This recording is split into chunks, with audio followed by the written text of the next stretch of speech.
Vaja, ki jo pokaževa z Lili sedaj, je zelo dobra vaja za učenje kontrole trupa. Torej, pokazala bova eno verzijo stabilizacije trupa. Vaja je z dveh vidikov zelo dobra. Kot sem že omenil, za učenje kontrole trupa, ki potem pride prav tudi pri ostalih vajah. Pa potem tudi sama vaja, sama po sebi je naporna, če se izvaja dobro in korektno, ter potem predstavlja dober stimulus za mišice trupa in trebušne stene. Vaja na oko izgleda zelo enostavna, ampak so tukaj tehnični detajli, ki so zelo pomembni. Zdaj najprej, predno sploh začneva, bova, če se s to vajo srečujete prvič, predlagam, da si pomagate z enim pripomočkom. Jaz si bom pomagal s tole elastiko. Lahko je karkoli, da je relativno mehko, ampak da je debelo približno centimeter, nekje plus minus pol centimetra gor dol, zato da imamo nekaj pod hrbtom in da to čutimo. Torej se recimo usedemo, damo tole takole pod sabo, se uležemo. Lili bo dvignila roke, da vidimo, kje zdaj tole zadevo imamo. Je kar v redu zdaj tole postavljeno, torej ne želimo imeti tole pod ledvenim delom hrbta, definitivno ne želimo imeti to pod rameni, ampak tukaj nekje, blizu sredine hrbta, ampak tam nekje, kjer se spodnji rob lopatic na hrbtu konča. Tam približno nekje. In zdaj ta zadeva nam bo pomagala pri eni tehnični komponenti te vaje. Vajo, ki jo bomo izvajali, v bistvu baza vaje je, da potiskam ta del hrbta, kar se da čvrsto v tole elastiko, ki jo imamo. Tako da jaz, če bi želel močno potegniti to izpod Lili, tega jaz ne morem narediti. Že zdaj, če smo opazili, zdaj Lili tišči to močno v tla, točno na tem delu hrbta. Avtomatsko že pri njej se je zgodilo, da brez da bi karkoli drugega razmišljala, se je angažirala in aktivirala trebušna stena. In že samo, da to drži, zdaj že mora malo delati. Ok, pa malo popustimo. Super. Predno nadaljujemo, poskrbimo še za udobje. Če pogledamo Lili, ko ona močno potisne, se spremeni rahlo položaj vratu in glave. To se ne zgodi pri vseh. Tisti, ki smo nekoliko bolj kifotični oziroma po domače povedano malo bolj grbasti, se ta sprememba bolj znatno poveča. Če se to zgodi, potem je običajno bolj udobno, da si že na začetku podstavimo nek polštrček, zato da je med izvajanjem vaje vrat v bistveno bolj udobnem položaju, ker ne želimo, da preveč obremenjujemo sam vrat. Če vidimo, da se nam to ne zgodi, potem potrebe po temu nimamo. Ok, zdaj pa nadaljujemo. Torej, en trik je to, da potisnemo to dol. Seveda lahko to počnemo tudi brez pomoči elastike, ampak nam bo lažje, ker čutimo nekaj na hrbtu spodaj in točno v to točko tudi potisnemo navzdol. Da zadevo še naredimo bolj konkretno, si vizualiziramo, ko potisnem s hrbtom dol v elastiko, spodnji del reber potisnem navzdol v smeri proti nogam. Tako se bojo tele mišice tukaj spredaj še bolj angažirane.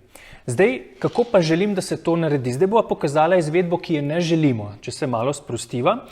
Ne želimo, da se tukaj trebuh, vključno s popkom vred, povleče navznoter. Torej, zdaj bo Lili naredila to opcijo in se je tukaj kar naredila jamica, poleg tega tukaj, če potipam, je zadeva, vse skupaj je mehko. Ok, se sprostiva. Kako se sami sebe lahko pokontroliramo, da se nam to ne zgodi? Zelo enostavno. Položimo eno dlan na trebuh. Okay. Ko smo sproščeni in nič ne delamo, je trebuh v nekem položaju, v neki višini. Je mehek, tako da če pogledamo, se lepo moja dlan in njena pogrezne v trebuh.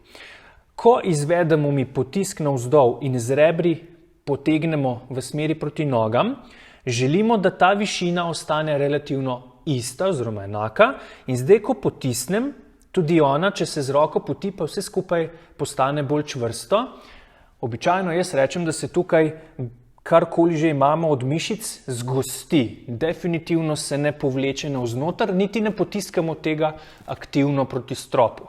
Zato, da jaz potem tukaj dejansko lahko se skoraj da ne usedem, če že.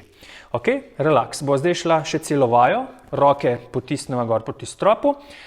Torej, evo, zdaj glavni steber vaje narejen. Ona je potisnjena, tole je čvrsto tukaj, tudi če potipam tukaj se strani, je zadeva čvrsta in zdaj že dela. Vajo zdaj samo še rahlo oteživa. Počasi bo spuščala roke nazaj, gre pa samo toliko daleč nazaj, dokler lahko vzdržuje zastavljen položaj. Recimo Lili gre lahko kar daleč nazaj, recimo bo zdaj ona poskušala iti do tam, dokjer ima ona občutek, da lahko tole vzdržuje. Zdaj recimo je šla mogoče kakšen centimeter preveč, ker sem že začutil, da se je tukaj malo zmehčalo. Pa gremo nazaj. Tukaj je pauza, se malo sprostimo, pridemo do sape in potem spet nadaljujemo naprej. Okay? Gremo še enkrat. Takole, nič ne gre navznoter, počasi. Takole, počasi zato, da pravi moment začutimo, kdaj nam začne položaj rušiti. Zdaj recimo bova karikirala in jo bova porušila položaj, če gre recimo zelo, zelo nazaj.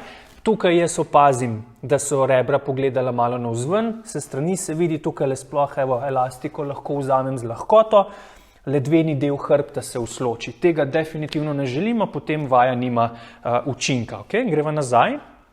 Še zadnji trik, ki ga velikokrat potem nekaterim podam, če jim vse skupaj to ne pije vode in jim ne uspeva dobro, je ta, da rečem recimo neko številko, si izmislim in rečem Lili, da bo na tole elastiko tiščala silo 20,00 kilogrami.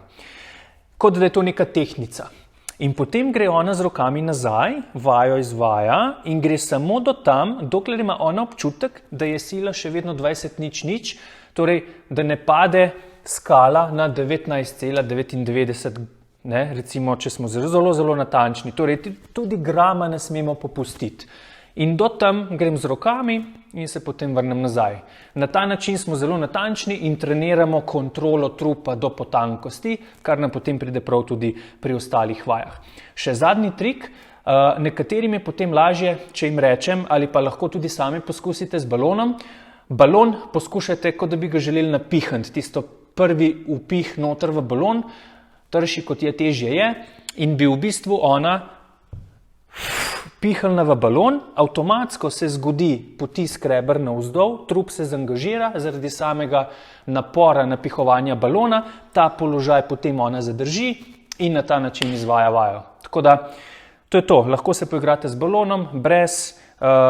Lahko vam odgovarja eden od teh napotkov, ki sem jih podal, lahko uporabite vse, lahko greste z elastiko, lahko brez, kakorkoli.